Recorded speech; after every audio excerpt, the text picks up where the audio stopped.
Hey guys, this is Yash Gupta and welcome back to my YouTube channel. Welcome back to the new episode of Traders Table. And today we have new guest with us, Mr. Sanjay Khaturia. How are you? Very good very good कैसे हैं आप Good. So Sanjay ji has been investing and trading in financial markets from past 18 years and आप small and medium enterprises के लिए एक business coach भी रहे हो. सो इस पॉडकास्ट का जो हमारा डिस्कशन रहेगा that will be around investments only, क्योंकि आपका जो एक्सपोजर है that has been into investments more, जितना मैं समझ पाया हूँ अभी तक आपसे. सो पहली डिस्कशन, पहला क्वेश्चन हम शुरू करते हैं. For me, investment and trading, मेरे लिए investment is like wealth creation, trading is like fulfilling expenses. So this is my view on this. What is your view? देखिए आपने सही कहा. हम इसको कहते हैं कि ट्रेडिंग से आप अपनी जेब भर सकते हो और इन्वेस्टमेंट से आप अपनी तिजोरी भर सकते हो. सो जेब छोटी होती है तो आप जेब ट्रेडिंग से भरते हो और तिजोरी बड़ी होती है तो you can fill it by your investments. See trading is basically it's a full fledged work, क्योंकि trading requires a lot of your time, intelligence, data analytics. कोई ना कोई आपका एक सेटअप होना चाहिए, उस सेटअप में आपकी मास्टरी होनी चाहिए, and then you are able to create some returns out of it, and which are also not exorbitant returns नहीं होते हैं. They are in the range of, I think a good trader would be making on a substantially large capital could make anywhere around 24 to 36% per annum. मुझे लगता है उससे ज़्यादा expectation रखना थोड़ा weird होता है. हाँ, छोटा capital होता है तो sometimes it grows a little faster, but if you have a large capital with which you are trading, जैसे मैं खुद trade करता हूँ, मैं खुद बहुत heavily options write करता हूँ, but my capital is so large that I end up making in the range of 24 to 30% per annum, which I'm very happy about कि एक अच्छा रिटर्न बन जाता है. इन्वेस्टिंग ने ही मुझे फ्री किया है. तो इन्वेस्टिंग से मैं फ्री हुआ because I was making good money in my income, salaries. I could invest a lot of money and that money created more wealth for me. and वो इन्वेस्टमेंट्स आज ऐसे हो गए हैं कि उन्होंने मेरी जॉब छुड़वा दी. तो मैं लोगों को कहता हूँ कि मैंने जॉब छोड़ के इन्वेस्टमेंट नहीं करी, पर इन्वेस्टमेंट की वजह से मेरी जॉब छूट गई. तो that's what happened and I think you are absolutely right when you say कि इन्वेस्टमेंट्स से आप अपने लॉन्ग टर्म जो बहुत बड़े गोल्स हैं, चाहे वो घर खरीदना है, रिटायर होना है, वो सब आप फुलफिल कर सकते हो. ट्रेडिंग से आप yes you can create an alternate source of income which could be a bit passive in nature, relatively passive in nature. But yes, जो लोग ये सोचते हैं कि ट्रेडिंग में मैं बटन दबाऊंगा, बाय का बटन दबाऊंगा तो वो ग्रीन हो जाएगा और रेड का बटन दबाऊंगा तो वो सॉरी सेल का बटन दबाऊंगा तो वो नहीं होता. आप भी जानते हो, आप खुद भी एक एविड ट्रेडर हैं. तो ये होता नहीं है. आपके सेटअप्स होते हैं, डिसिप्लिन क्रिएट होता है, स्टॉप लॉसेस होते हैं, वो टाइम लगता है. It's an art which builds over time. So trading, जितना मैं देखता हूँ, absolutely correct कि you should expect 25 to 30% a year when you are trading in the markets. But that you also said कि वो आप अपनी full capital के साथ, एक बड़ी capital के साथ trade कर रहे हो. But obviously इस market में जो लोग आ रहे हैं, जो newcomers हैं, beginners हैं, वो ये एक्सपेक्ट नहीं कर सकते कि यार मेरे पास 10,000 रुपये हैं या मेरे पास 50,000 रुपये हैं, मैं महीने का 2 या 3% एक्सपेक्ट करूं. They have to multiply their capital, क्योंकि they have to reach a point जहाँ पे उनके पास इतनी बड़ी कैपिटल हो कि 3-4% भी इनफ है. जी. आज आपके लिए 3-4% इनफ होंगे. That is why you are saying कि I am happy with 25-30%. Obviously you are happy with 25-30%, तभी आप उसको बोल रहे हो. True. अगर आप उस चीज से हैप्पी नहीं होते, you must be, if you आप उससे अशेम्ड होते तो आप उसको बोलते ही नहीं. बोलते हैं. True. But now you are satisfied with that 25-30%. मतलब जो आपका अमाउंट है, दैट इज जो प्रिंसिपल अमाउंट है, that is very big. But there is a journey from where achieve it. To achieve it. And मैं 3-4% से वो अचीव नहीं कर सकता. So what do you say कि एक बंदा जिसके पास कैपिटल लेट्स से 50,000 की है, उसको क्या एक्सपेक्टेशन रखनी चाहिए? देखिए, मैं थोड़ा सा, मेरा इसमें काउंटर इंट्यूटिव व्यू है. यू आर एब्सोल्युटली राइट कि आज मैं खुश हूं बिकॉज मेरा कैपिटल बेस बड़ा है. मेरा कैपिटल बेस इसलिए बड़ा नहीं है कि मैंने ट्रेडिंग से कैपिटल बनाया. मेरा कैपिटल बेस इसलिए बड़ा है क्योंकि मैंने अपने एक्टिव इनकम से कैपिटल बनाया. तो मेरी जो सैलरी थी वो मैंने अपने आप पे मेहनत करी, अपने आप की सैलरी इंप्रूव करी. I became a CXO at a very young age. I started making more money at a younger age. तो I could save this kind of capital which became the base capital for me to trade and be happy with a 2 to 3% return also. Now मुझे ऐसा लगता है कि it is comparatively easier to create capital from your active income, bigger capital, than to create a bigger capital from trading with smaller amounts. क्योंकि smaller amounts में ना आपके पास झटका झेलने का रेजिलियंस नहीं होता. अब आप समझिए किसी ने 20,000 से ट्रेड किया, 25,000 से ट्रेड किया, एक गलती हो गई तो you also know that 20-25,000 can be just wiped out. और फिर उससे बंदे का कॉन्फिडेंस खत्म हो जाता है, वो मार्केट्स को छोड़ के चला जाता है, मार्केट की जो एग्जिस्टिंग अपॉर्चुनिटी थी उसको भी छोड़ के चला जाता है। तो किसी को अगर रियली छोटे कैपिटल के साथ ट्रेड करना है ना, तो you have to be very very cautious on how you are trading, you can not go rogue. तो उसके लिए तो बहुत जबरदस्त पहले आपको मास्टरी करनी पड़ेगी किसी एक पर्टिकुलर आर्ट की। सेकंड मिस्टेक जो मैं ट्रेडर्स में देखता हूं ना, they are non committal in nature. Non committal का मतलब क्या है कि जैसे आजकल बम्बल टिंडर हो गया है कि you are dating somebody, then you come home and you check for somebody else. तो I think everybody has become Bumble Tinder with strategies also. तो आपकी कोई स्ट्रैटेजी है, आपने उसको बैक टेस्ट किया, 5-10 साल बैक का बैक टेस्ट करा और बोला ठीक है यार, ये स्ट्रैटेजी मेरे को लग रहा है कि it can 3x my money in 2 years, 5x my money in 2 years। अब उससे ज़्यादा एक्सपेक्टेशन रखना मेरे को लगता है वैसे ही थोड़ा ज़्यादा हो जाता है। तो आपने क्या किया कि ये आपने चेक कर लिया, बट हुआ क्या कि जैसे ही आपने रियल वर्ल्ड, हम कहते हैं when the rubber hits the road, तो when the rubber hit the road तो फ्रिक्शन होता है। फ्रिक्शन हुआ, हो सकता है पहले दिन आपको थोड़ा स्टॉप लॉस लग गया, दूसरे दिन स्टॉप लॉस लग गया, ड्रॉ डाउन हो गया, आपके कैपिटल का 5-10% ड्रॉ डाउन हो गया। तो आप लोग यार ये तो स्ट्रैटेजी बेकार है। अब मैं काम करता हूँ, संजय की स्ट्रैटेजी तो बेकार है, अब यश की स्ट्रैटेजी पकड़ता हूँ। उसको हम गलती क्या करते हैं कि हम एक स्ट्रैटेजी को एक ही ट्रेड पे टेस्ट करते हैं। यस एक स्ट्रैटेजी को एक ट्रेड पे नहीं, कम से कम you have to test that strategy on 10 trades कि आपके यस पास एक आउटकम आए। यस। आपको पहले तो बैक टेस्ट करते हो, फिर सिमुलेट करते हो, जिसे हम पेपर ट्रेडिंग कहते हैं। देखिए ब्रूसली भी ये कहते थे कि I am not afraid of a person who knows 10,000 kicks, I am afraid of that person who has practised one kick 10,000 times. तो आपकी वो किक क्या है? हम जब बचपन में रेसलिंग देखते थे तो हमें पता था कि अंडरटेकर अगर चोक स्लैम मारेगा तो इट्स 1-2-3, स्टोन कोल्ड अगर स्टनर मारेगा तो इट्स 1-2-3, मतलब वो जीत जाएगा बेसिकली, रॉक रॉक बॉटम मारेगा तो वो जीत जाएगा। तो हर जन का एक क्लासिक मूव होता था जिसमें वो एक्सपर्ट होता था, जिस वजह से ओपोनेंट जो है 99% प्रोबेबिलिटी थी कि वो मर जाएगा, मतलब खत्म हो जाएगा, गेम वहां फिनिश हो जाएगा। आपकी वो कौन सी स्ट्रैटेजी है? क्या आपने वो स्ट्रैटेजी बिल्ड करी है, या आप अभी भी नॉन कमिटल चल रहे हो कि नहीं यार मैं काम करता हूँ 3 तो मैं पहले संजय की टेस्ट कर लेता हूँ, यार संजय की वाली में पैसा बना नहीं, अब मैं यश वाली देख लेता हूँ, यश वाली में पैसा नहीं बना, मैं किसी और की देख लेता हूँ। तो अगर आप स्ट्रैटेजीज ही बदलते रहोगे तो आपका कैपिटल ग्रो कर ही नहीं सकता। तो first find out your nature. देखिए एक क्या है कि जैसे स्कैल्पर्स होते हैं, स्विंग ट्रेडर्स होते हैं, उनका मैंने एक स्वभाव भी होता है, they are very active in nature. अब मेरे आई एम अ स्लॉथ, ठीक है, मैं एक्टिविटी कर ही नहीं सकता ज्यादा, मेरे को आराम चाहिए। तो मेरे से अगर कोई स्कैल्पिंग एक्सपेक्ट करेगा या स्विंग ट्रेडिंग एक्सपेक्ट करेगा, it is not matching my nature, my inherent nature, क्योंकि वहां आपको एक्टिव रहना पड़ता है, you have to be in the game. मैं हमेशा कहता हूं there are two type of people, people who are boxers and people who are golfer's.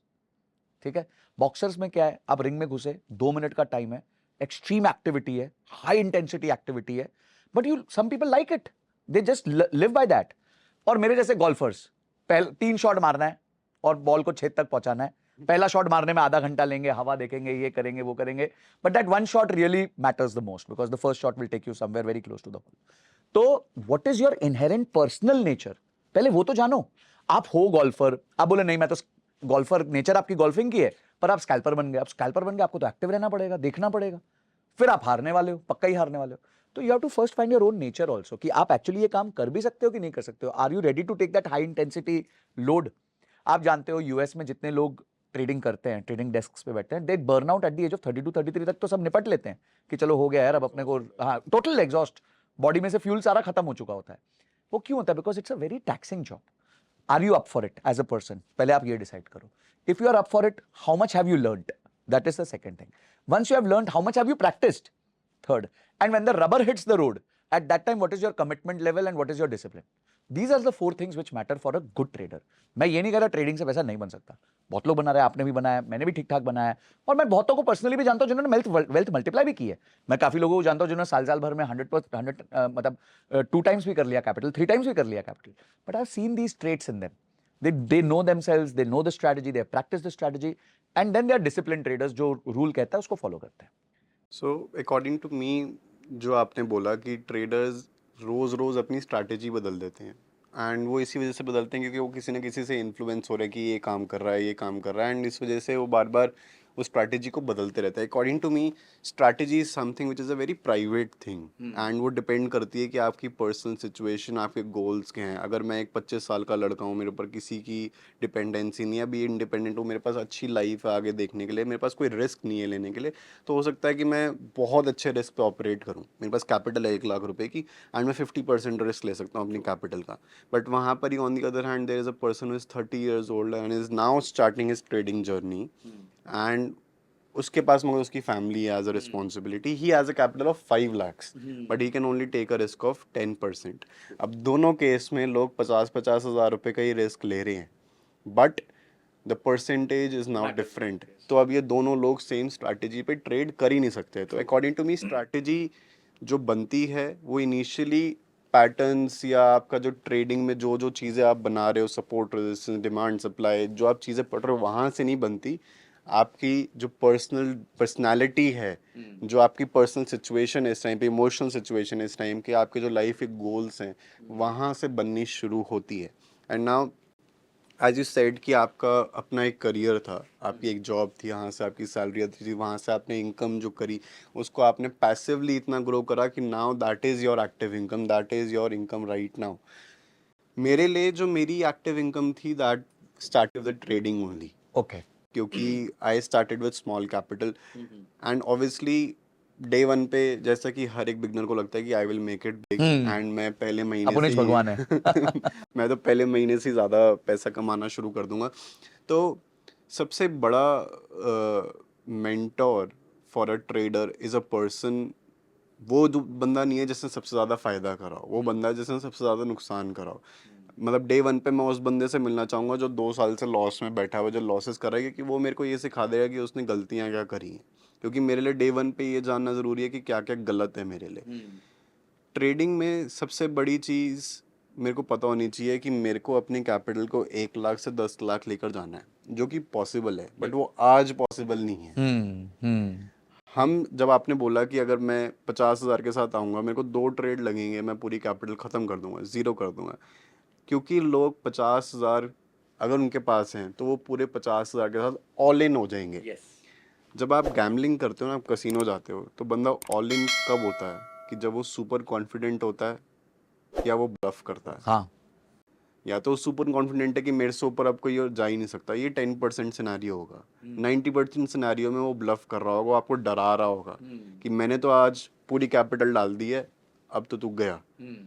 तो जब आप 50 हज़ार आपके पास हैं और आप 50 हज़ार के साथ मार्केट में उतर जाओगे तो ये ब्लफ ही है। और आप ब्लफ किसके साथ कर रहे हो? जो मार्केट आपसे लाखों गुना बड़ी है। So according to me if you have 50,000 I will say you have 5,000 10 times. तो आपको 50 हज़ार के साथ एक बारी में नहीं जाना, आपको 5 हज़ार के साथ 10 बारी जाना है। आज मेरे पास 2 कैपिटल्स हैं। एक कैपिटल मेरी वो है जो मेरी वेल्थ क्रिएशन में जिसको मैं यूज़ करता हूँ, जिससे हार्डली मैं महीने में 2 या 3 ट्रेड लेता हूँ, जो आज आप करते हो। और एक मेरी वो कैपिटल है जो उस कैपिटल की हार्डली 1/100th होगी।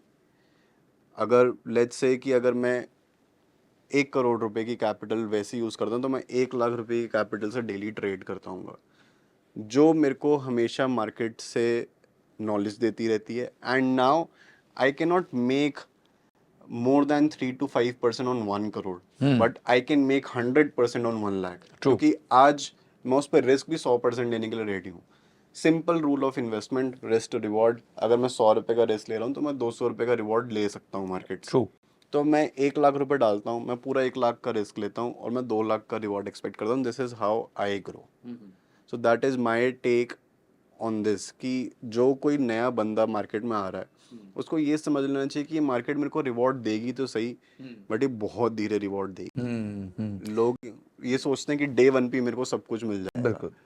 बहुत धीरे मिलेगा। देखिए, मैं आपकी बात को अगर समराइज करूं तो पहली चीज तो आपने ये कही कि वही आपकी पर्सनालिटी को समझो, आपकी सिचुएशन को समझो। मैं हमेशा कहता हूं कि हर व्यक्ति स्टार्ट लाइन से नहीं स्टार्ट करता। कुछ लोग स्टार्ट लाइन के बहुत आगे होते हैं लाइफ में। They belong to a very good family, they have capital, they have good mentors. There are people who are at minus, जिन पे लाइबिलिटीज होती हैं, जिनको बहुत प्रॉब्लम होती है, और there are people at zero, जिनका ना लाइबिलिटी होता है ये तो, but they're just starting. Second, आपने बात जो बोली कि एक आपका बड़ा कैपिटल, एक आपका छोटा कैपिटल है। अब जो छोटा कैपिटल है आपके बड़े कैपिटल के आधे महीने के रिटर्न जितना है। हाँ, यानी कि आपने बोला मेरे पास समझो फॉर एग्जांपल 1 करोड़ रुपए है, मैं 2% कमाता हूं, तो 2 लाख साल का महीने का कमाते हो, आपने 2 लाख का 50%, 1 लाख रुपए वहां रखा हुआ है। तो यानी अगर आपका टोटल लॉस इसके हिसाब से भी देखूंगा तो बहुत कम होगा। बहुत कम है। मतलब मैं वो तो रिस्क को 24 की जगह आप 100% 23% कमा लोगे, मतलब मैं उससे आपको कोई 100% फर्क नहीं रिस्क, पड़ेगा। हाँ। सेम मेरा है, मेरा भी इतना ऐसे ही कैपिटल चलता है, पर मैं अभी मस्ती बहुत ज्यादा नहीं करता, मतलब मैंने वो वाला क्योंकि मेरे को बिल्कुल एक्टिविटी नहीं करनी है, मुझे मेरे पास और काम है, I have to do business consulting, I have to take care of my clients, my classes, तो वो सब मैं करता रहता हूँ। बट आपकी बात से बहुत क्लियर हो गया और देखने वालों को भी बहुत क्लियर हो जाना चाहिए कि आप उल जलूल एक्सपेक्टेशन जिसे हम कहते हैं ना हिंदी में, जस्ट अनरियलिस्टिक एक्सपेक्टेशंस के साथ अगर मार्केट में एंटर करोगे कि मेरा आज मैं टच करूंगा और मिडास टच होगा और वो डबल ट्रिपल 4 गुना हो जाएगा, तो वो पॉसिबल नहीं है। यस, फॉर्मेडेबल ट्रेड्स जैसे आपने 2:1 बोला, regular practice, stop losses, discipline, वो सब करेंगे तो डेफिनेटली आप पैसा बना सकते हो। अच्छा, इस चीज़ में ना मैं ट्रेडिंग को भी ना बहुत ज़्यादा इंपॉर्टेंस नहीं देना चाहता कि ये ट्रेडिंग में ही होता है। अगर मैं जॉब कर रहा हूँ तो आपकी डे वन से सैलरी है, बट अगर आप कोई भी बिजनेस करते हो ना, you are a consultant, you are a business coach, and I don't know if you will agree और नॉट, आई बिलीव दिस कि कोई भी बिजनेस डे वन से सक्सीड थोड़ी ना होता है। जितना टाइम आपने अब इतने लोगों को ट्रेन करा होगा, व्हाट डू यू फील कि जितना टाइम एक ट्रेडर को ट्रेडर बनने में लगता है, उतना ही टाइम एक बिजनेस को बिजनेस बनने में लगता है? देखिए, मैं आपको इसका ना उदाहरण बहुत अच्छे से देता हूँ। आपको इंजीनियर बनने में 4 साल लगते हैं, ठीक है, डॉक्टर बनने में 5 साल लगते हैं। 5 साल डॉक्टरी करने के बाद आपको 15,000 की इंटर्नशिप मिलती है, वो भी किसी गांव के हॉस्पिटल में, हॉस्पिटल में, छोटे मोटे छोटे मोटे हॉस्पिटल। हॉस्पिटल में। आपको सिर्फ स्टेथोस्कोप पकड़ाया जाता है, आपको सर्जरी नहीं अलाउ करते। सर्जरी आप करते हो 20 साल बाद, 15 साल बाद, वो भी जब तक आप 20-50 सर्जरी में खड़े होते हो, उसको नट पाना देते हो, सपोर्ट करते हो, समझते हो, तब जाके आपको दिया जाता है सर्विलेंस के अंदर। आप पायलट बनते हो, पहले दिन कैप्टन की सीट पे नहीं बैठते। कैप्टन की सीट पे बैठने के लिए आपको 1000 घंटे के फ्लाइंग आवर्स चाहिए आफ्टर द ट्रेनिंग। यस। तो आप ये क्यों, मेरे को पता नहीं मार्केट से क्यों लोग ये एक्सपेक्ट करते हैं कि वो पहले दिन आएंगे, कुछ पढ़ाई नहीं की होगी, कुछ सीखा नहीं होगा, कोई मेंटरशिप नहीं ली होगी, कोई गाइडेंस नहीं ली होगी, और उसके बाद आते ही जो है वो पहले दिन से प्रॉफिट करने लग जाएंगे। गलत एक्सपेक्टेशन है। एक व्यक्ति अपना पूरा करियर बनाता है, कितने लोग करियर में सीईओ बन पाते हैं? इतने लोग स्टार्ट करते हैं, लाखों लोग स्टार्ट करते हैं कंपनी में। आज रिलायंस में 4 लाख लोग काम करते हैं, डिविजनल सीईओज कितने हैं? 5-6, उससे ज्यादा तो नहीं है। तो 4 लाख में से 6 ही लोग पहुंचे ना नंबर 1 तक। कुछ कुछ लोग बीच बीच में और थोड़ा आगे पहुंच जाते हैं। तो और वो पहले दिन सीईओ नहीं बने, उनको 30-30 साल लग गए, 25-25 साल लग गए। So the probability 6 divided by 4 lakh, and that also over 30 years. Again मैं पूछता हूं, स्टॉक मार्केट से फिर क्यों गलत एक्सपेक्टेशन लगा के बैठे हो कि भाई पहले दिन ही सब वही, कुछ? That is what I am trying to say कि this is like any other business, बिल्कुल। एनी अदर करियर प्रोफेशन, क्योंकि हर एक बिजनेस को इतना टाइम लगता है, तो treat this also as your business. आप डे वन पे उसके साथ गैम्बल मत करना शुरू करो। देखो, कसिनो प्रॉफिटेबल क्यों होता है? क्योंकि उसको पता है कि मेरे पास गैम्बलर्स आ रहे हैं। यस। अगर 10-20% लोग प्रॉफिटेबल भी हो गए, 80% मेरे को पैसा दे के ही जाएंगे। उसका 1:4 का रिवॉर्ड तो वो दे के ही जाएंगे। तो मार्केट में भी इसी वजह से है कि अब लोग हमेशा ये तो कह रहे हैं 90% 95% नॉट लॉस में। कर रहे हैं, बट वो पैसा भी तो उन 5% को ही दे के जा रहे हैं ना। True, true. जो जीरो सम गेम है ना। हाँ, जीरो सम गेम है, किसी की जेब से निकल के किसी और की जेब में जा ही रहा है ना। यस। तो ट्रेडिंग को मैं बहुत ज़्यादा ना इम्पोर्टेंस नहीं देना चाहता कि trading is different. Trading is same as any other business, and you, कोई और बिजनेस ट्रेडिंग से बहुत बड़ा भी हो सकता है। ऐसा नहीं है कि ट्रेडिंग इस टाइम पे सबसे बड़ी चीज़ है, कोई भी चीज़ ट्रेडिंग से बड़ी भी हो सकती है। This is one of the career, one of the business opportunity, but it will take as much as time जो किसी भी और बिजनेस को ग्रो होने में लगेगा। So eventually you have to understand कि you grow with time and you compound your money. Yes, And now so we are here. So now I want to understand कि investment की क्या importance है for that person who has just started making money। क्योंकि अगर let's say एक scenario लेते हैं, case study बनाते हैं कि मैं एक बंदा हूँ, मैंने ट्रेडिंग करी, लास्ट 2 साल में मैंने बहुत लॉसेस करे, but now finally I started making money. So now I have a capital of let's say 5 lakh rupees, and now I am making around 50,000 rupees a month. On an average मैं कर लेता हूँ, but what I do is simply I, या तो मैं उसको 50,000 रुपये को विड्रॉ करके मैं इधर उधर खर्च करूँगा, और या फिर मैं 25,000 विड्रॉ करके 25,000 उसी कैपिटल में ऐड ऑन करके ट्रेडिंग कैपिटल को बढ़ाने की कोशिश करूँगा। Now my age is 25 years, what should I do, या मेरे को आपके हिसाब से किस चीज़ की कमी है अभी जो मैं सोच नहीं रहा हूँ? देखिए, अगर आप 10% पर मंथ कर रहे हैं तो मैं ये अज्यूम कर रहा हूँ कि आप काफी टाइम एक्टिवली ट्रेड कर रहे होंगे, नहीं तो बिना एक्टिवली ट्रेड मैं कह करे रहा हूँ इस दो काइंड दो ऑफ साल से मैं कर रहा हूँ। कर रहे हैं।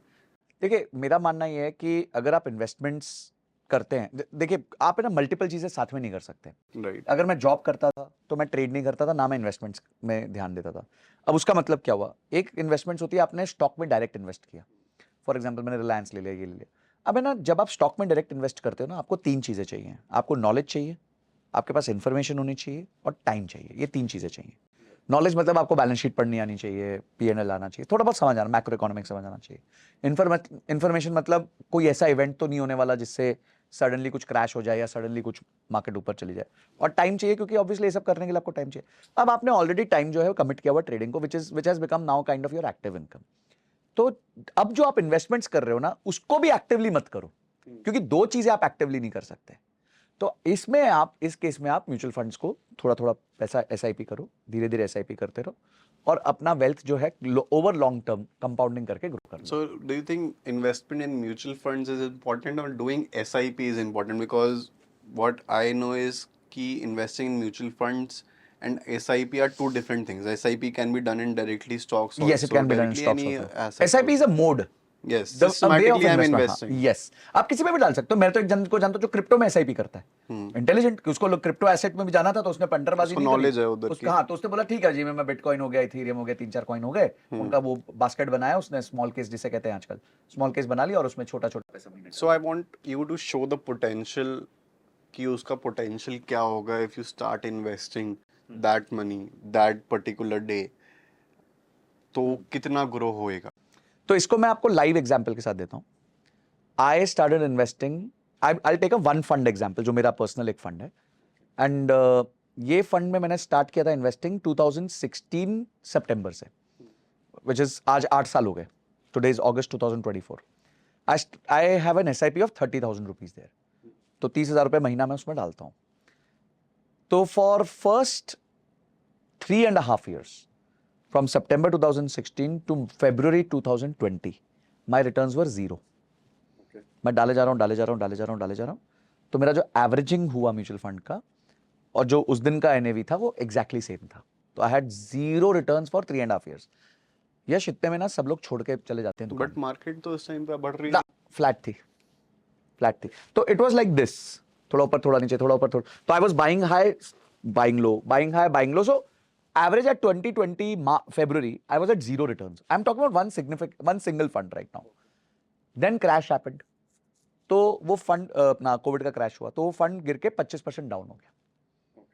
तो पहले तो जीरो था। मतलब वो पूरा इक्विटी में नहीं होगा, वो कहीं किसी और फंड्स में भी नहीं इन्वेस्टेड हो? स्मॉल एंड मिड कैप में था। मतलब it was a mutual fund, DSP का था, small and mid cap fund का नाम था। तो वो सडनली क्रैश हो गया 25%। तो जितना मैंने डाला था उससे 25% नीचे हो गया।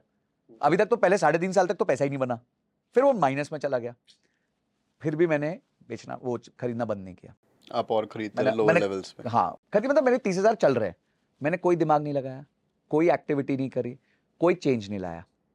आज हम बैठे 2024 अगस्त में, 96 मंथ्स हो गए मुझे पैसा डालते हुए, 30,000 अ मंथ, सो गिव और टेक 29 लाख रुपीज में डाल चुका हूँ। The value of that fund is 82 lakhs today.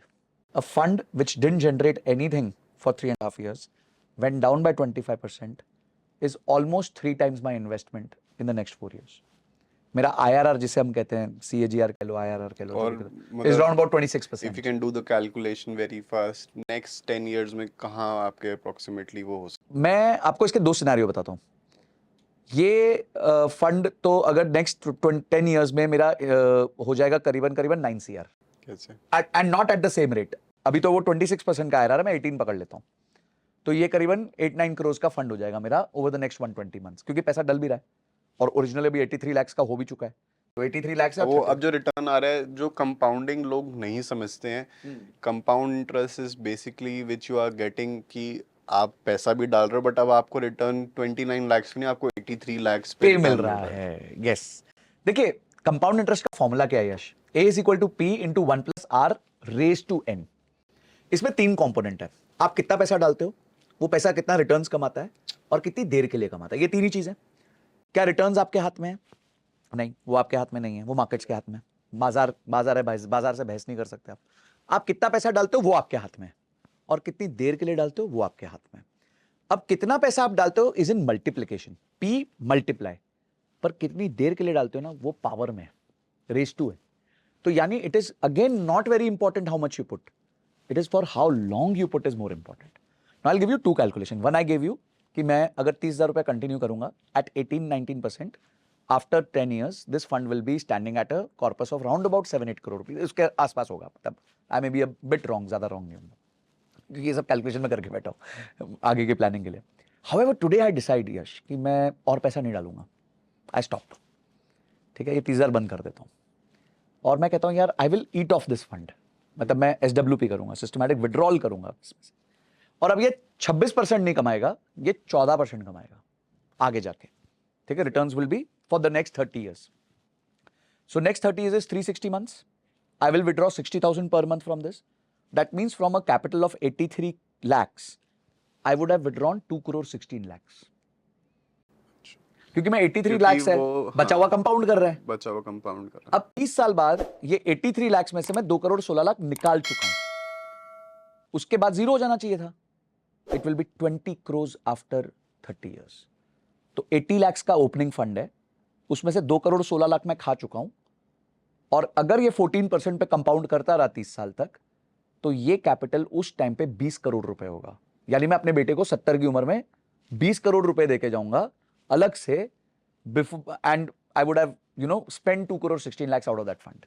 So this is a very nice thing क्योंकि always I hear about investment कि डालते रहो और 20 साल बाद 30 साल बाद इतना निकालो, बट आई नेवर हियर कि आप अभी से ही निकालना शुरू कर दो and still you will get money. Yes, क्योंकि लोग, हम इन्वेस्टमेंट मेरे हिसाब से is that you invest money, you get profit and then you book your profit. Yes, consume it. वो लोग उस पे ना, वो लोग ध्यान नहीं देते. या तो लोग बहुत अर्ली एग्जिट्स लेंगे, हाँ. या तो बहुत ही ज्यादा लेट एग्जिट लेंगे, वो True. टाइमली एग्जिट नहीं मिल पाती. नहीं. But this is a very right thing to do कि आप सिस्टमैटिकली नाउ आपने Eating off the capital. हाँ 30 हजार रुपए डाला, अब आप 60 हजार रुपए निकाल भी रहे हो हर जस्ट महीने. मैन, आप सोचो मैंने कितने साल डाला, 9 साल डाला, 8 years डाला, 96 months. 8 years 30,000 डालने के बाद उस फंड में इतनी कैपेबिलिटी है कि वो अगले 30 years मुझे 60,000 देगा और उसके बाद भी 2 करोड़, ये 20 करोड़ रुपए का कैपिटल बचा होगा. This is the power of compounding and that's why I tell people just stay away from investments, keep on putting your money. दिमाग मत लगाओ. ये अकेला खेल है यश, जहां पे जितना दिमाग लगाओगे उतने कम रिटर्न्स बनेंगे. नहीं तो हर जगह अगर आप ज्यादा वर्कआउट करोगे आपकी अच्छी बॉडी बनेगी, अगर आप ज्यादा देर काम करोगे आपके पैसे, सैलरी अच्छी होगी, ज्यादा पढ़ाई करोगे तो ज्यादा मार्क्स आएंगे. ये एक लौती जगह है जहां पे जितना ज्यादा आप इन्वॉल्व होगे उतने कम खराब रिटर्न्स होंगे. क्योंकि आप अपना दिमाग लगा दो. क्योंकि आप अपना दिमाग लगाओगे और बाजार से आप बहस कर रहे हो. You are trying to control a beast which is in nobody's control, not even Warren Buffett's control. तो अगर उनके ही कंट्रोल में नहीं तो तुम क्या, तुम तो छिपकली हो यार. मत सॉरी, मतलब we are what, nothing in this business यार. वहां तो करोड़ों अरबों रुपए के ट्रांजैक्शंस घूम रहे हैं. तो वी को don't control this. What we control is how much time we invest in the market. तो आप ये सोचो 8 साल की जगह अब मैं 30 साल पैसा कमाऊंगा और उसके बाद भी पैसा छोड़ के जाऊंगा. इससे अच्छा क्या डील मिल सकता है किसी को. पर ये डील के लिए थोड़ा सा पेशेंस चाहिए. और so now we come to the investment idea. क्योंकि हमारा बैकग्राउंड फाइनेंशियल मार्केट्स है, तो जब भी हम इन्वेस्टमेंट की बात करते हैं तो हमेशा ऑडियंस और हर कोई बंदा यही सोचता है कि हम बात कर रहे हैं स्टॉक मार्केट की, म्यूचुअल फंड्स की, या इन सब मार्केट्स की. I want to talk about real estate as a investment. So what are your thoughts on that? देखिए, real estate as an investment class is a good investment class. It should be a part of a lot of people's portfolio. But real estate is a little opaque first of all. तो मनोज वाजपेयी का मैं एक आज ही article पढ़ रहा था, somehow सुबह में देखा, तो उन्होंने बॉम्बे में एक अपार्टमेंट खरीदा इन 2013 which was for around about 6.5 crores, और अभी 2024 में उसको बेचा अराउंड अबाउट 9 crores में. तो मेरी आदत है, मैं CAGR निकाला तो देखा 3.15% का CAGR है सालाना, which is less than savings bank rate. FD तो बहुत दूर की बात है, FD तो फिर भी 7% देता है. तो मैं कहाँ आ रहा था इस पॉइंट से कि रियल एस्टेट इन्वेस्टमेंट जो अपार्टमेंट्स में है, अगर आप 10-15 साल के होराइजन्स में देखोगे तो it is not given very good returns. Second, उसका एनुअल यील्ड भी बहुत कम है, 1-2% है. थर्ड, उसके ट्रांजैक्शन कॉस्ट बहुत ज्यादा है. सरकार आपसे 5-6% स्टैम्प ड्यूटी ले लेती है, 5% GST ले लेती है अंडर कंस्ट्रक्शन बिल्डिंग का. तो पहले से ही सरकार ने आपसे 12% ले लिए, उस पर भी आपको रिटर्न्स बनाने हैं. तो आई थिंक ये विनेबल वॉर नहीं है. और मिनिमम टिकट साइजेस जो है वो 2-3 करोड़ के हो गए हैं. अब अगर एक 2 करोड़ का अपार्टमेंट किसी को खरीदना है तो पहले तो 50-60 लाख रुपए डाउन करने पड़ेंगे, और 1 करोड़ 40 लाख का लोन जिसकी EMI आएगी करीबन 1.25 लाख रुपए के आसपास, 1,20,000 के आसपास. तो ये मैथ है ना, थोड़ा सेट ही नहीं हो रहा है एक आम व्यक्ति के लिए. आम व्यक्ति की आज सैलरी क्या है, 50,000 है, 70,000 है, 80,000 है, 10 लाख रुपए है। अब लाख रुपए वाला 1.25 लाख रुपए का ईएमआई कैसे भरेगा बेचारा? तो थोड़ा आउट ऑफ हैंड हो गया है अफोर्डेबिलिटी इंडेक्स के मामले में, कुछ जगहों पे खासकर मेन सिटीज में, तो ये आउट ऑफ हैंड हो गया है। सेकंड, कभी भी रेंटल इनकम पे आप डिपेंड नहीं करो, क्योंकि इस अपार्टमेंट वाले बिजनेस में रेंटल इनकम बहुत कम है। अगर आपको रियल एस्टेट करना है तो there are two ways I feel कि एक व्यक्ति रियल एस्टेट पे पार्टिसिपेट कर सकता है। एक तो जब उसके पास थोड़ा कॉर्पस हो जाए तो वो जमीन खरीद सकता है, right. Which could be in a proper plotted area, government approve. जैसे मैं जानता हूं यहाँ पे येडा जो है अपना यमुना एक्सप्रेसवे, वो लेके आती है अपने प्लॉट्स, वहां पर कर सकते हो, क्योंकि प्लॉट्स अप्रिशिएट करते हैं। अपार्टमेंट्स में क्या थोड़े पुराने हो जाते हैं तो वो अप्रिसिएशन नहीं आता। Apartments are replaceable, land is not replaceable. तो लैंड में आप छोटे छोटे इन्वेस्टमेंट्स कर सकते हो, 20 लाख, 25 लाख, 30 लाख, छोटे प्लॉट्स लेके, अगर आपको उस असेट क्लास में पार्टिसिपेट करना है। दूसरा है जो, अगर आपको रेंटल असेट क्लास में पार्टिसिपेट करना है तो आप रीट्स खरीद सकते हो, real estate investment but trust. रीट्स एक ऐसी चीज है, एक ऐसा एसेट है जो सबसे ज्यादा मेरे ख्याल से किसी को पता ही नहीं होगा उस एक्चुअली बारे हाँ, में। नॉलेज कम है उसके बारे में लोगों बहुत को। ज्यादा ही वो दबा हुआ रह गया यस, इस मार्केट में। बेचारे सेबी चीफ ने कोशिश तो करी।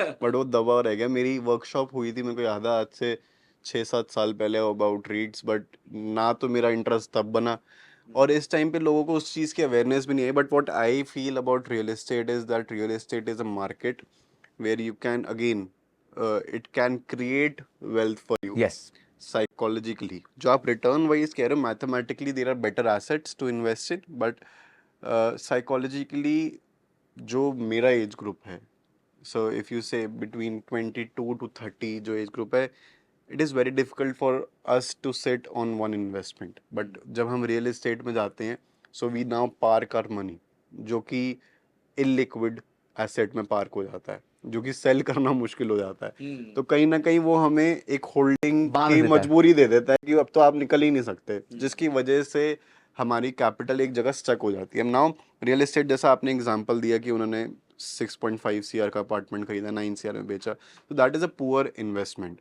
बट रियल एस्टेट इस टाइम पे इंडिया में कुछ सिटीज़ में इतना मैसिवली ग्रो कर रहा है। एंड लेवरेज जो एक वर्ड है, जब मैं लेवरेज बोलता हूँ तो लेवरेज एकदम से हम ट्रेडिंग से रिलेट करते नहीं नहीं नहीं, पॉजिटिव लेवरेज है ये। हैं। लेवरेज रियल एस्टेट में भी है। आई से कि loan is not a bad thing when you know that you can make money. अगर मेरे को मेरा जो रिटर्न है, मेरे को पता है कि मैं 20% अर्न कर ही सकता हूँ, और मेरे को इंटरेस्ट 10% देना है, मेरे पास कैपिटल 1,000 रुपये की है, मैं 200 रुपये कमा ही सकता हूँ। मैं 1,000 रुपये लोन ले लूँगा, अब मेरे पास कैपिटल 2,000 की है, मैं 400 कमा रहा हूँ, बट मैं इंटरेस्ट सिर्फ 100 रुपये पे कर रहा हूँ। श्योर। तो मैंने अपना रिटर्न 200 से 300 कर लिया है। सो अगर मैं उस चीज़ को, उस मैथमेटिक्स को ढंग से समझ जाऊँ, उस लेवरेज सिस्टम को ढंग से समझ जाऊँ, तो वही सेम चीज़ रियल एस्टेट में भी अप्लाई होती है। आज कितने प्रोजेक्ट्स इंडिया में, ये चीज़ अब आनी शुरू हुई है फ्रॉम लास्ट 3-4 ईयर्स। बाहर की कंट्रीज़ में कितने प्रोजेक्ट्स बनते थे, आज एक बिल्डिंग बन रही है जो अगले 5 साल में बन के रेडी होगी। So you can pay today just by giving a booking amount, you can book a sure apartment. Sure. And it is not necessary कि I can only sell it after 5 years. आप उसको कभी भी बेच सकते बीच में हो, बेच सकते हो। आप 6 महीने बाद बेच दो। मैंने एक 10 करोड़ का अपार्टमेंट लिया जिसमें मैंने बुकिंग अमाउंट 20 लाख रुपए पे करा, और मैंने 6 महीने बाद, क्योंकि वो प्रॉपर्टी इतनी ज़्यादा प्राइम है, लोकेशन प्राइम है, उस प्रॉपर्टी का वैल्यू बढ़ के 10 करोड़ 50 लाख हो गया। अब मैं उसको बेचूंगा तो मेरे को 50 lakh rupees on profit an हुआ investment of 20 lakhs। On 20 lakhs, not on 10 crores, not on 10 crores. So real estate investment की एक डेफिनेशन है। इंडियन फैमिलीज के लिए रियल एस्टेट कभी भी इन्वेस्टमेंट रहती ही नहीं है, क्योंकि जब हम इन्वेस्टमेंट का मतलब, जैसे मैंने अभी बोला, हमने कुछ बाय करा और सेल किया। और प्रॉफिट बुक करा, हम घर खरीदते हैं और उसमें रहना शुरू कर देते हैं, तो इन्वेस्टमेंट कैसे हुई? वो हाँ, वो फिर तो सेल्फ कंजम्पशन के लिए हो गया। वो तो घर हो गया ना। राइट। हम गोल्ड खरीदते हैं, बट कैसे खरीदते हैं? Jewellery form. ज्वेलरी फॉर्म में पहनना चालू करते हैं। हम पहनना चालू कर देते हैं, हमारी शादी की ज्वेलरी है, हमारे बच्चे की ज्वेलरी है, हमारी इस इवेंट की ज्वेलरी, हम इमोशन से अटैच कर लेते हैं, हम उसको कभी बेचते ही नहीं। हमने गोल्ड खरीदा हुआ है जब वो 25,000 रुपये था, आज 60,000 रुपये, हम बेच तो रहे नहीं, तो फायदा क्या है? हमने क्योंकि गोल्ड को पहले तो ज्वेलरी फॉर्म में खरीद रखा है, हमने इमोशंस अटैच कर लिए, हमने रियल एस्टेट खरीद के उसमें रहना शुरू कर दिया। So if you look it at as investment, it is good, but उसकी नॉलेज होना ज़रूरी है। अगेन, कि आप उसमें ऐसे ही नहीं उतर सकते कि किसी ब्रोकर ने आ जाके बोला यार सर यहाँ पे एक फ्लैट खरीद लो, यहाँ पे खरीद लो, ऐसे नहीं। जो आपने बोला दैट इज़ एब्सोल्यूट राइट, कि इन्वेस्ट इन प्लॉट्स, जमीन, ऐसी चीजें दिमाग लगाओ उस पे खरीदो, क्योंकि you do not have to put all your money in one basket. If I am related to financial markets, I do not only have to invest in equity markets or mutual funds. I have to do, but that should be a part of my portfolio, not my whole portfolio. क्योंकि ये एक ऐसी चीज है जो मेरी wealth को इकट्ठा करके मेरी वेल्थ को आगे बढ़ाती है, मेरी वेल्थ को बड़ा बनाती है। क्योंकि if you start investing today, you have that patience because you have that experience कि आपने लाइफ देख ली है, आपको पता है कि आप एक इन्वेस्टमेंट पर रुक सकते हो। आप 4 साल एक म्यूचुअल फंड जो कि आपको रिटर्न नहीं दे रहा था, आप उस पर रुक गए, मैं 6 महीने नहीं रुक पाऊंगा। मतलब ऑनेस्टली, सही कह रहे हो, बिल्कुल सही कह रहे हो। ऑनेस्टली देखो, जो चीज मेरे अंदर एक फ्लॉ है आपने नहीं, वो बोला। फ्लॉ की नहीं, वो एज का, एक्सपीरियंस का, एजुकेशन का, कन्विक्शन का, बहुत सारा फैक्टर्स चलता है उसमें। यस, क्योंकि I want to make money fast, या मैं अगर मेरे को लगता है कि यार ये तो मेरे लिए डेड इन्वेस्टमेंट हो रही है, मैं फटाफट उसमें से बाहर निकलता हूँ। मैं 2 दिन बाद देखता हूँ यार ये तो ऊपर निकल गया और मैंने बेच दिया, मेरे को गिल्ट होता है, बट मैं तब भी अगली बार वही सेम चीज़ करूँगा जो मैंने पहले करी थी। क्योंकि इस टाइम पे I feel like that I am in a race, so I want my hands to get on the perfect thing कि यार मेरे को सारी चीज़ें बेस्ट मिले, तो उसके लिए but I have to get that knowledge. मेरे को उसके लिए नॉलेज लिया। आज ये ऑफिस है, आई बॉट दिस ऑफिस, मैंने इसको रेंट नहीं किया, कि जब मैंने इसको रेंट करा था तो मेरे लिए ये बहुत बड़ा एक एक्सपेंस था, बट जब मैंने खरीदा तो मैंने देखा यार अभी भी मेरे लिए एक एक्सपेंस तो है, जैसा आपने बोला मेंटेनेंस चार्जेस, ये सारी चीज़ें। But now I realize that that was a mistake, but now I fixed that mistake कि अब I will shift to a bigger place, and then तब तक ये प्रॉपर्टी इतनी अप्रिशिएट होगी, देन आई रियलाइज कि नहीं यार, rental income is different but capital appreciation is also It's also a part something of जो this. कि मेरे को मिलेगा।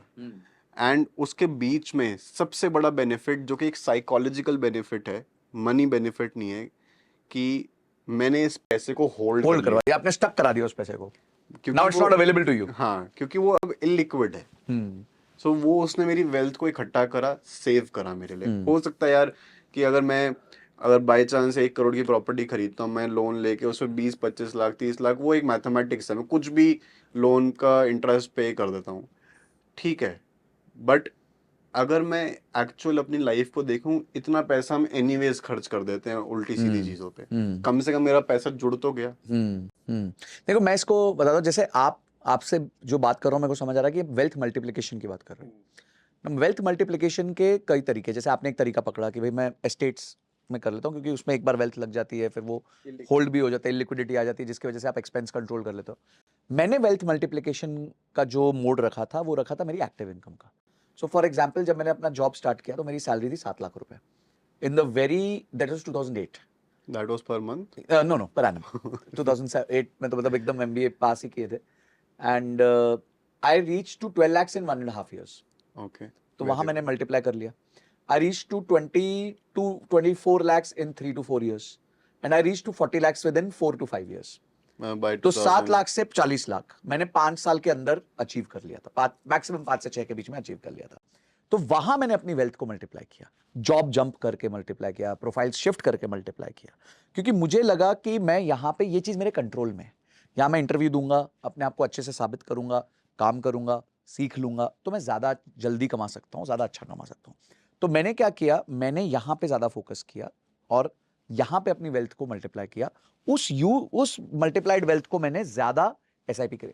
आई used to do SIP of 1.5 to 2 lakh rupees at in year 2018। मतलब आप सोचिए तब मैं कितना था, 33-34 का था। आज कौन 33-34 का 1.5-2 लाख रुपए की एसआईपी करते? Today my SIP is 3.5 lakh rupees a month. तो लोग नहीं करते 3.5 लाख रुपए की मैं भी नहीं एसआईपी। करता, हाँ, मैं ऐसा ही भी। हाँ, नहीं करते लोग, नहीं कर। पर मैंने आपको एक पार्ट ऑफ द मैजिक बताया, ये मेरा एक फंड है, ऐसे मेरे पास 9 फंड है। अब मेरे पास 9 पेड़ है, जिनमें से मैं आम खा सकता हूं। किसी में से 60,000 खा सकता हूं, किसी में से 80,000 खा सकता हूं, किसी में से 30,000 खा सकता हूं, किसी में से 50,000 खा सकता हूं। तो मैंने तो paid, now you have safety to life. अब मेरे को जो करना है मैं कर सकता हूं। तो आपके हर विकल्प है आपके पास। एक विकल्प ये है कि आप इस तरह से इन्वेस्टमेंट्स के थ्रू मल्टीप्लिकेशन करो, वहां आपको बहुत ज्यादा मार्केट की intelligence, right knowledge, right partners, right set of people, right group चाहिए। या फिर एक चीज और है कि आप अपनी एक्टिव इनकम को फट फट फट फट फट फट ग्रो करो और यहां पे डिप्लॉय कर दो, और यहां से आप पेशेंटली रिटर्न कमाओ। तो nothing is wrong, nothing is right. हर जन की अपनी थीसिस होंगी, पर मैं अगेन ये कह रहा हूं कि आपकी थीसिस बोरोड थीसिस नहीं होनी चाहिए। आपकी थीसिस होनी चाहिए, जैसे यश को एक सेट पसंद है बिकॉज वो उसका खुद का इनहेरेंट नेचर है, स्वभाव है। संजय को एक चीज पसंद है क्योंकि वो उसका खुद का स्वभाव है। आपका स्वभाव क्या है, पहले आप वो जानो। नहीं नहीं, यश ने ना संजय से ज्यादा पैसे कमाए तो यश वाली स्ट्रैटेजी पकड़ते हैं फॉर एग्जाम्पल। पर यश अंदर से कैसा व्यक्ति है, उसका स्वभाव क्या है, वो कैसे लोगों को जानता है, वो आपका इकोसिस्टम तो नहीं उठा सकता ना।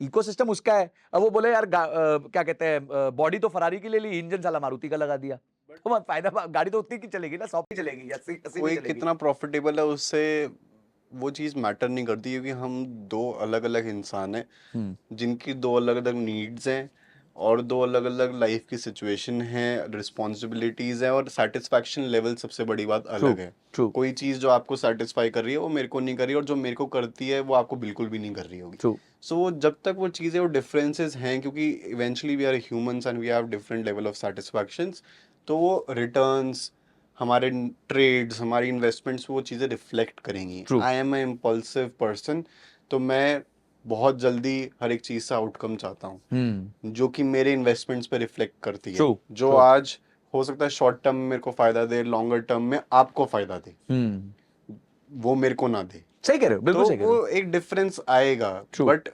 वो इवेंचुअली हम ऐसे पॉडकास्ट, ऐसी डिस्कशंस तभी करते हैं कि दो अलग अलग एस्पेक्ट्स लोगों को सुनने के लिए मिले, क्योंकि हर बंदा आपके जैसा नहीं होगा, हर हर बंदा बंदा मेरे आपके जैसा जैसा। ना, ट्रू ट्रू, तो वो एब्सोल्युटली। अलग अलग एस्पेक्ट सुनेगा, तो हो सकता है वो अपने से रिलेट करेगा कि मेरे लिए क्या चीज़ दोनों में से सही है। द इंपॉर्टेंट, राइट है। आउटकम, अगर मैं इस पूरे पॉडकास्ट को कंक्लूड करूं, यही समझ आता है कि investment is very important.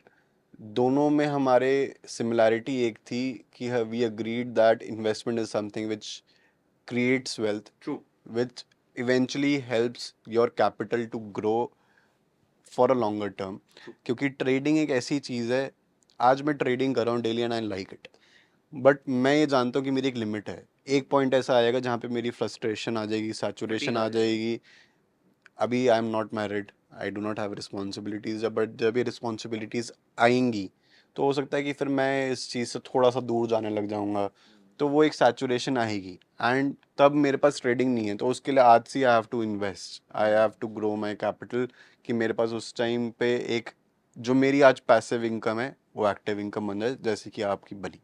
So that was a good experience. So अब कंक्लूड करते हैं इस पॉडकास्ट को। बहुत अच्छा रहा, मेरे को बहुत नॉलेज मिली पर्सनली ऑन इन्वेस्टमेंट, क्योंकि I I always run away from SIPs, and now, मतलब क्योंकि मैं बहुत बार ये सुन चुका हूँ ना, I also want to invest.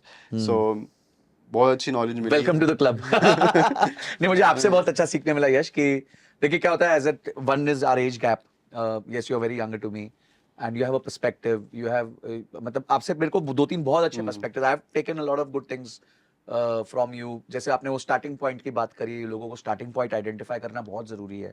And I think every investment decision, life decision is very personal. We can only learn from people the way they have behaved. There is a Warren Buffett also, there is a Ted Seedus also, there is Rakesh Jhunjhunwala also, there is Radhakishan Damani also. हर जन के अपने styles थे, हर जन ने अपने अलग अलग तरीके से कमा किया। पर एक चीज अगर मैं सब में कॉमन कहूं, चाहे आप भी हो, मैं भी हूं, सब, हमारी सबकी एक्टिव इनकम भी बहुत अच्छी रही है। आप ये नहीं डिनाई कर सकते कि आप एक्टिव इनकम नहीं कमा रहे। आज आपके बिजनेसेस हैं, आप एक्टिव इनकम कर रहे हैं। मैं सिर्फ लोगों को एक जगह पुश थोड़ा ज्यादा ये करना चाहता हूं कि ये सारी चीजें होंगी, इन्वेस्टमेंट्स होंगी, ट्रेडिंग होगी, पर अपनी एक्टिव इनकम पे से फोकस मत हटाओ। क्योंकि जब तक आपकी एक्टिव इनकम में पावर है सुपर मल्टीप्लिकेशन की, जैसे मैंने आपको बताया, मैंने 7 लाख से चालू किया और मैं 40-45 लाख तक आ गया विद इन 5 to 6 years। तो उसी ने मेरे लिए आज का ये कॉर्पस क्रिएट किया है। तो मैं बहुत रिस्पेक्ट करता हूं एक्टिव इनकम को। Your first job always creates your base for the whole life. Absolutely, आपको सिखाता है, आपका बिलीफ सिस्टम्स बिल्ड करता है।